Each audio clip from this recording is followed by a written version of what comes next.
7월 5일 오늘의 말씀은 디도서 3장 8절에서 15절입니다.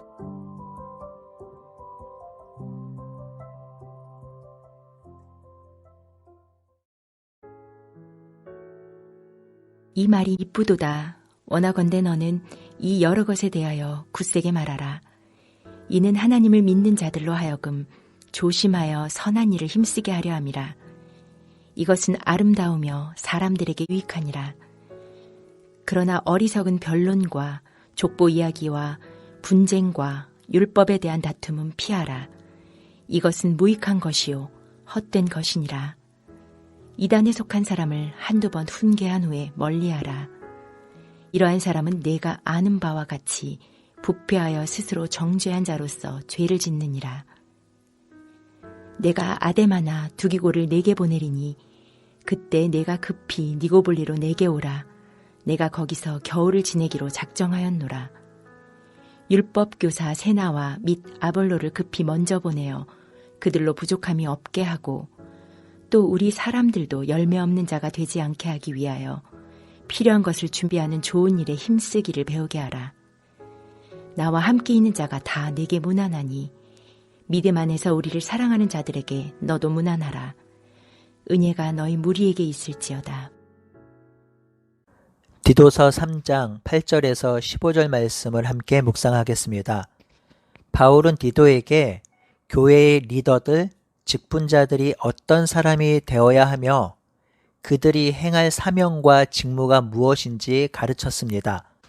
그리고 바로 앞단락에서는 리더와 성도들이 세상 속에서 어떻게 살아야 하는지, 그리고 성도와의 관계는 어떠해야 하는지를 자세히 알려주었지요. 그리고 나서 그렇게 살 수 있는 근거를 제시하였는데요. 바로 예수님의 구원 사역으로 중생의 죄 씻음과 성령의 새롭게 하심을 입었으므로 영원한 소망의 상속을 따라 상속자가 되었기 때문입니다. 거듭해서 그리고 반복적으로 말씀드리지만 우리가 성도로 살아가는 것, 그리스도의 제자로 살아가는 것, 새로운 피조물로 살아가는 것은 의무가 아닙니다.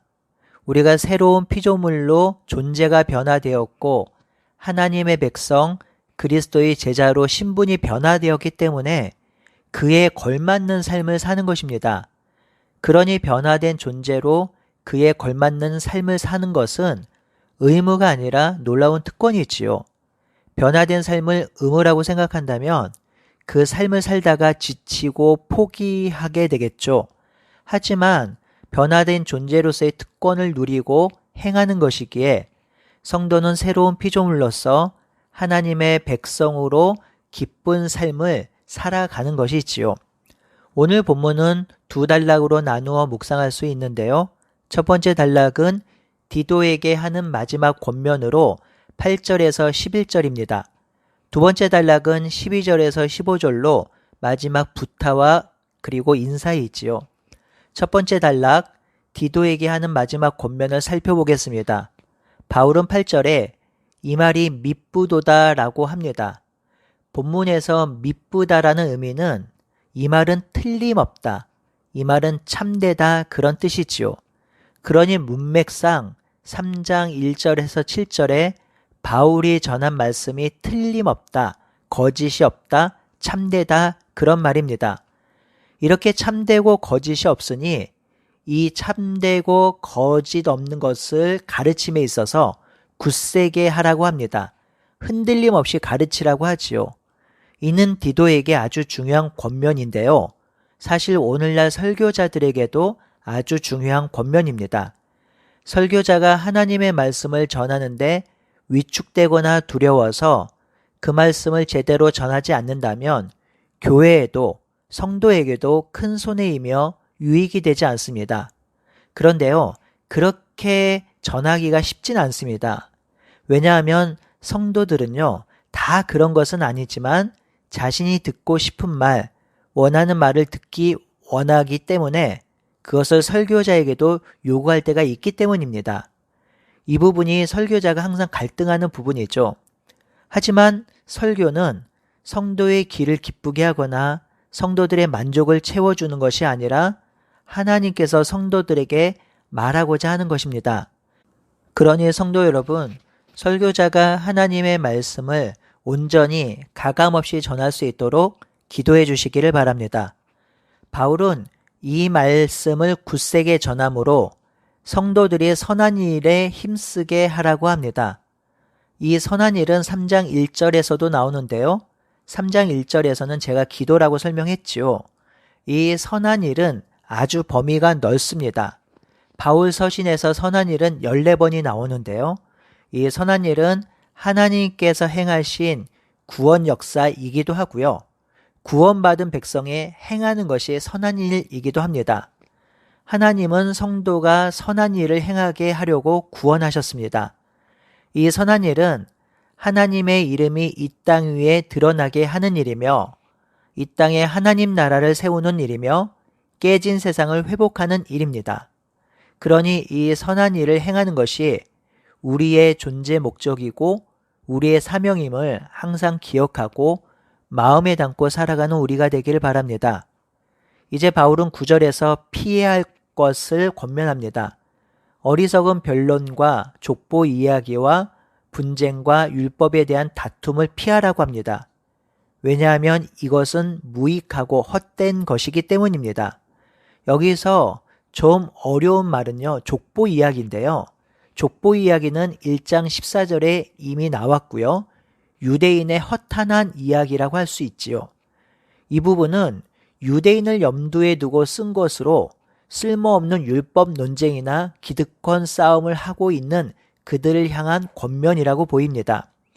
오늘날 교회 안에서 쓸데없는 논쟁이나 반론을 위한 반론, 대안 없는 비방, 말장난, 그리고 어리석은 논쟁이 일어나기도 하는데요. 교회가 분열하고 싸우고 나뉘는 가장 큰 이유가 바로 이것들입니다. 자기의 뜻과 생각만 옳아서 자기의 것만 주장함으로 하나됨을 깨뜨리고 서로 비방하고 다투는 일이 교회 안에 생기면 교회는 정말 힘들고 어려워지고 분열이 됩니다. 그러니 정말 주의하고 피해야 할 것들이기도 하지요. 10절에서 11절은 이단에 대한 자세입니다. 바울이 편지를 쓸 때는 아직 성경이 완성되지 않았고 말씀의 가르침, 복음에 대한 이해가 부족했던 시대입니다. 그러니 당연히 이단과 거짓 교사의 가르침이 난무했지요. 바울 서신서의 많은 부분이 이단과 거짓 교사를 주의하고 멀리하라고 권면하는 이유가 거기에 있습니다. 성도 여러분, 이단과 거짓 교사를 변화시키고 가르치는 것은 정말 어렵습니다. 그들은 잘못된 가르침을 믿기로 작정하고 목숨 거는 사람들이기 때문입니다. 그러니 이런 자들이 있다면 한두 번 권면한 후에 돌이키지 않으면 돌아서고 멀리 해야 합니다. 이제 두 번째 단락 12절에서 15절 마지막 부탁과 인사말을 살펴보겠습니다. 먼저 바울은 아데마나 두기고를 디도에게 보내겠다고 하죠. 아직 둘 중에 누구를 보낼지는 결정하지 못한 모양입니다. 두기고는 성경에 5번 기록되어 있는데요. 두기고는 아시아에서 온 사람이고 헌금을 예루살렘에 전달하기 위해서 뽑힌 사람이었죠. 또한 에베소서와 골로새서를 전달한 자로서 바울의 깊은 신뢰를 받는 자였습니다. 그래서 바울은 두기고를 사랑받는 형제요, 주 안에서 신실한 일꾼이라 하였지요. 아데마에 대해서는 알려진 바가 전혀 없지만 두기고처럼 신실한 주의 일꾼이었겠지요. 바울은 디도의 사역 후임자로서 신실하고 헌신된 사람을 그레데에 보내려고 합니다. 바울은 이 신실한 사역자를 통해서 그레데에 있는 교회를 더욱 잘 세우고자 하는 것이지요. 이어서 바울은 이들이 도착하면 디도에게 속히 니고볼리에 있는 자신에게 오라고 합니다. 왜냐하면 니고볼리에서 겨울을 지내기로 하였기 때문입니다. 이 일을 위해서 먼저 율법교사 세나와 아볼로를 먼저 보내겠다고 하지요. 율법교사 세나에 대해서는 알려진 바가 전혀 없고요.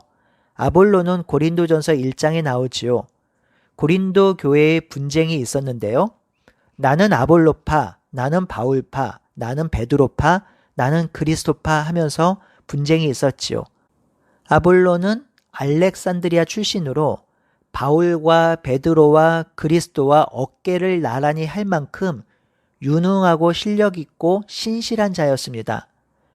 그런데요, 참 놀라운 것은 아볼로파, 바울파 이렇게 분열되었다면 바울과 아볼로도 어쩌면 관계가 나빠질 수 있고 자기가 원하는 길을 갈 수 있었을 텐데요.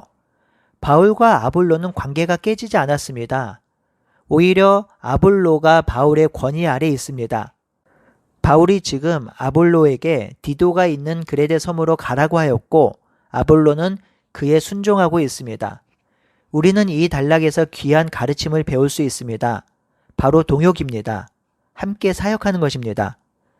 성도 여러분, 교회를 세우는 일은 혼자 할 수 없으며 혼자 해서도 안 됩니다. 이 모든 일은 더불어 함께 해야 하고 함께 해야 교회가 세워지고 사역이 이루어집니다. 그러니 우리 모두는 교회를 세우는 자들이니 서로를 신뢰하고 믿고 위로하고 함께 교회를 세워가야 합니다. 누구 하나의 탁월함으로 교회를 세울 수도 없고 독불장군처럼 마음대로 세울 수도 없습니다. 우리 모두의 헌신, 우리 모두의 마음이 모아질 때 교회는 아름답게 세워질 수 있습니다. 그러니 우리 옆에 있는 성도를 더욱 사랑하고 그 성도들과 함께 교회를 세워갑시다. 바울은 15절에 서로를 위해 문안하라고 하지요. 우리는 지난주 목요일과 금요일에 로마서 16장을 묵상했는데요. 16장에서 가장 중요한 권면이 바로 문안이었습니다. 이 문안에 대해서 제랄드 시처가 차이를 넘어선 사랑이란 책에서 4가지로 그 의미를 설명하는데요. 이 문안은 독특한 배경이 있는 단어라고 합니다.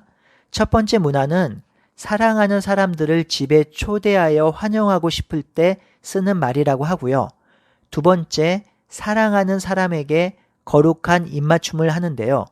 이 거룩한 입맞춤은 당신은 참 소중합니다 라는 뜻이 있는데 문안이 그런 의미라고 합니다. 세 번째는 경의를 표하는 뜻이 담겨 있고요. 네 번째는 안부를 전하는 것이라고 합니다. 우리는 보통 문안을 안부를 묻는 정도로 생각하는데요. 그보다 훨씬 깊고 풍성한 의미가 담겨 있는 말입니다. 이는 성도의 관계가 어떠해야 하는지를 알려주고 있지요. 집을 오픈해서 더불어 함께 먹고 마시고 서로에 대해서 존경과 경의를 표하고 안아주고 포용하고 안부를 묻는 관계가 바로 성도 안의 관계이며 이것이 문안입니다. 그러니 성도 여러분, 우리 함께 동역하고 서로 문안하면서 하나님의 교회를 아름답게 세워가는 우리 모두가 되기를 바라고 소원합니다. 아멘.